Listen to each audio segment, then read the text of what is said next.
Welcome to Patchwork Quilts with Diane. My name's Diane and this is the Spring Equinox quilt. As you can see, it's completely finished and I'm totally in love with it, and if you'd like to see how I made this one, please continue watching. And so if you're new to my channel, in my last video I showed you how to design this quilt, how to make all of the blocks, and I gave you a quick glimpse at the construction block. Well, this week's video is all about how we put those blocks together to make the finished quilt. And in the construction process I made partial blocks, and that is for the ease of construction. So let me show you the grid. So once I'd finished designing this quilt top, before I started making any of the blocks, I had a look at it to see how I would sew it together. So in essence, I'm deconstructing that image. So that's the construction grid, and all the details will be on my community page, and as usual it's all free of charge, so if you want to go there you can see that. And I think you can just see these two red lines that go from top to bottom, and that divides the quilt into columns, and I'll show you how those columns are constructed. So these blocks can consist of any design that you like. They don't even have to be a block, a piece block. They could be a full-size piece of fabric. I think actually that quilt would look nice just as it is, perhaps in solids. But if you had, say, an applique piece, you could add that as long as the size fits the area. And I made myself a little ready reckoner, and I'll show you that. I'll put that on the community page too. You might find that useful. And so that's the little ready reckoner. And so one square, if it was 3 inches, would be 3-inch square. And all you're doing is adding the next number to the number before. So 3 is 5.5, 5.5 is 8, and so on. You're just adding 2.5 inches. You have to remember, whatever size you're doing, you just need to remember that 1/2 inch seam allowance. And I spoke about putting in any sorts of block to fill the gap. And there's some little images of 3-inch blocks that you could fill gaps with. And I also extended the numbers of the ready reckoner down there.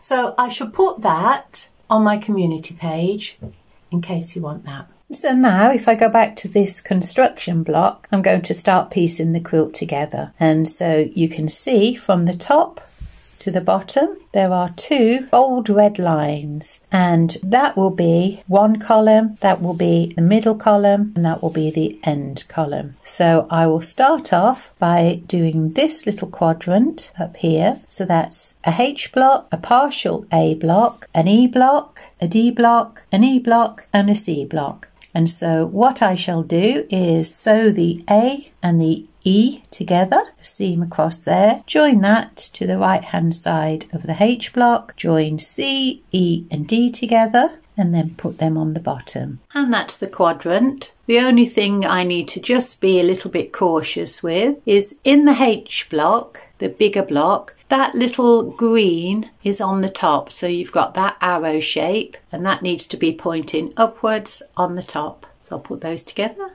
and we'll have a look at that. And that's the first quadrant complete. And the nice thing about working in multiples of the same size block are that all the seams nest nicely together, and that'll help me when I move on to the quilting process. But if you do decide that you want to make this quilt and you want to follow this way, I would suggest that you label the piles of blocks to correspond with this, because there were times I didn't and there were times I was thinking which block was which. Anyway, I managed to sort it out, but there's a little tip for you: label your blocks. And the next part of the quilt that I was going to construct is this little piece here. And those are the blocks. So there's the part block in the bottom right hand corner. So I'll sew those together. We'll have a look at that one. And that one's done. So now there's just one section for that first column, and I'll show you that one. And this is that block there. So you've got one big block and two partial blocks there. So that'll be the bottom left corner of the quilt, and you can see that green arrow pointing to the left, and that's partial E and partial C block. So I'll join the partial blocks together and then pop them onto H, and that will be the first column complete. And that looks like that. So I'll join those three pieces together, and that will be the first column complete, and then we'll move on to the middle column. So the top part of the middle column is the partial blocks. So you've got a whole block F and a whole block B, but there's the rest of the partial block of A on the left hand side, and there's partial block C, E and D. And so what I shall do is put the A onto the B and then join those as a block, and then I'll do those three slithers, C, E and D, and then join those. And that will look like that. So the only thing I have to be cautious of is that I orientate these partial blocks in the right direction. So I'll put those together. Well, I didn't sew those slithers incorrectly, but I was that close from doing so. Just be cautious at that part. Don't want to be unpicking all those little tiny bits. And the next part in that central column is just the one block, block G. And that will look like that. So I'll put those together and then we'll look at the bottom part. And I'll take block B and I will sew the slither of A onto that. And then I will put D, E and C slithers together. I will join the B and the A to F and then sew those down the side. And that's the layout.